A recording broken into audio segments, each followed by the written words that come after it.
Bonjour, c'est Lily et aujourd'hui je vais vous montrer comment confectionner un beau petit bandana personnalisé pour votre chien. Et c'est un bandana de type collier. Donc il y a un trou de chaque côté qui vous laisse entrer un collier que vous pouvez attacher directement autour du cou de votre chien. Donc ce bandana est parfait pour les jeunes chiots qui sont encore en croissance et qui sont peut-être trop petits pour un bandana traditionnel. Donc vous pouvez toujours ajuster la grandeur et il pourra faire à votre chien pendant toute sa vie. Voici d'autres exemples de bandanas que j'ai fait grâce à la technique que je vais vous montrer. Le patron que j'ai utilisé pour confectionner mes bandanas va être disponible dans la description. Donc il ressemble à ça. Je vous encourage à l'imprimer pour pouvoir confectionner votre propre bandana. Sauf que mon chien, c'est un petit Yorkshire Terrier d'environ 6,7 livres, donc ça ne va pas faire à tous les chiens. Mais vous pouvez toujours l'imprimer en plus grand ou en plus petit en fonction de la grandeur de votre chien. Je vous mets ici des photos à l'écran pour vous montrer à quoi le bandana ressemble sur un chien. Pour confectionner ce petit bandana pour votre chien, vous aurez besoin de tissu avec le motif de votre choix, d'un collier pour chien.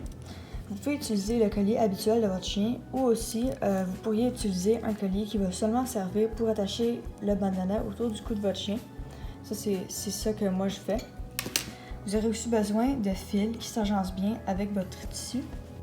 Vous aurez besoin d'épingles pour épingler le patron sur votre tissu. Vous aurez aussi besoin du patron que vous allez imprimer de la bonne taille pour votre chien. Vous aurez besoin d'aiguilles, d'un crayon, de ciseaux à tissu, d'un allumeur, d'un fer à repasser. Et maintenant, les prochains items seront optionnels. Donc, vous pouvez utiliser du ruban si vous voulez pour ajouter un peu de couleur sur votre bandana. Et vous pouvez aussi utiliser de la colle si jamais vous voulez coller votre ruban. C'est une façon beaucoup plus simple de l'attacher que de le coudre. Et enfin, pour la façon dont vous allez coudre votre bandana, c'est votre choix. Vous pouvez soit utiliser une machine à coudre ou coudre à la main. Moi, personnellement, je préfère coudre à la main, donc c'est ça que je vais faire dans ce projet. Donc la première étape pour fabriquer votre bandana, ça va être de choisir votre tissu. Moi j'ai choisi ce tissu fleuri. Alors vous allez le plier en deux à l'envers. La bonne face va être vers l'intérieur. Ce que vous allez faire, c'est que vous allez imprimer le patron ou soit en faire un vous-même et le placer sur votre tissu et l'épingler. Moi j'ai déjà découpé, mais c'est juste pour vous montrer. Alors quand vous allez découper, vous allez laisser un petit espace. C'est juste pour vous laisser de la place pour faire votre couture et ensuite retourner le foulard.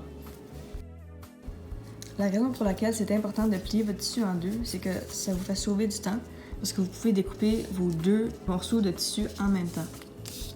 Donc quand vous avez découpé votre tissu, vous pouvez prendre un crayon et aller tracer autour du patron.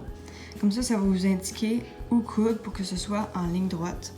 Comme ça, vos points vont être plus beaux et plus droits. J'ai terminé de tracer ma ligne. Vous pouvez voir, c'est très pâle, mais juste assez foncé pour que ça se voit. Et si je tourne le tissu, ça se voit pas du bon côté. Et même si ça se voit un peu, vous inquiétez pas parce qu'on va coudre le tissu à l'envers. Donc quand on va le retourner, les coutures sont pas visibles. Donc si vous avez cousu bien sur votre ligne, la ligne ne devrait pas être visible. Maintenant qu'on a désépinglé notre patron et qu'on a tracé notre petite ligne guide sur un des deux morceaux, la prochaine étape, c'est d'épingler les coins de chacun de nos morceaux de tissu. Vous pouvez voir ici à peu près la quantité qu'on va replier sur elle-même et qu'on va épingler. Donc ça, c'est dans le but de faire une petite couture comme ça.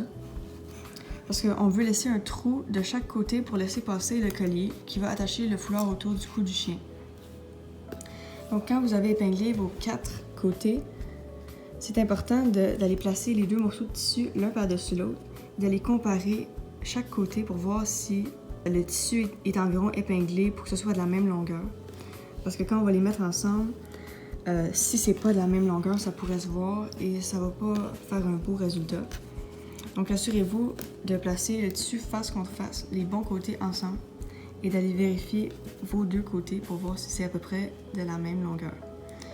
Et si c'est le cas, vous allez pouvoir passer à la prochaine étape.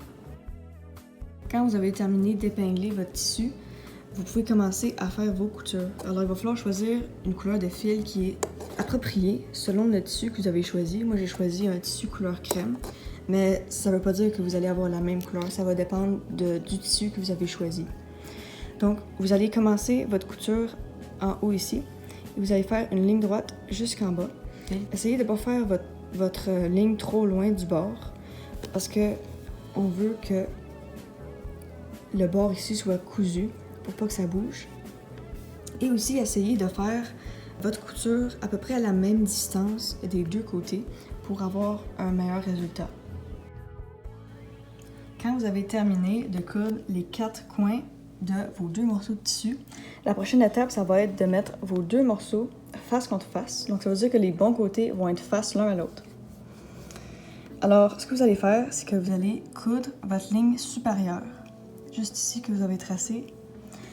Et c'est très important de ne pas coudre cette partie ici, de chaque côté, parce qu'on veut laisser un trou ici pour pouvoir passer le collier que vous allez utiliser pour attacher le foulard autour du cou de votre chien.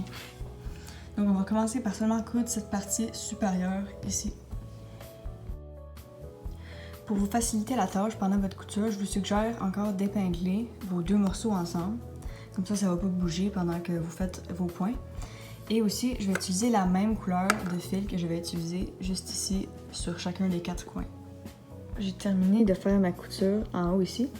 Donc la prochaine étape, ça va être de faire une longue couture allant d'un coin jusqu'à la pointe et ensuite jusqu'à l'autre coin. C'est aussi important de se rappeler qu'on est en train de coudre avec notre tissu à l'envers. Donc le beau côté est à l'intérieur. Alors si jamais vous avez des nœuds à faire pour sécuriser vos points, c'est important de les faire de ce côté et non d'essayer de faire les nœuds à l'intérieur du tissu, sinon ça va être visible quand on va le retourner à l'endroit.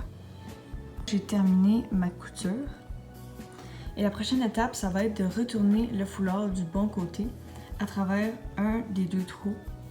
Et pour ce faire, je vous conseille d'utiliser un crayon pour vous aider. Et surtout, c'est important pour le petit coin ici, pour qu'il ait une belle forme. C'est important de bien le retourner.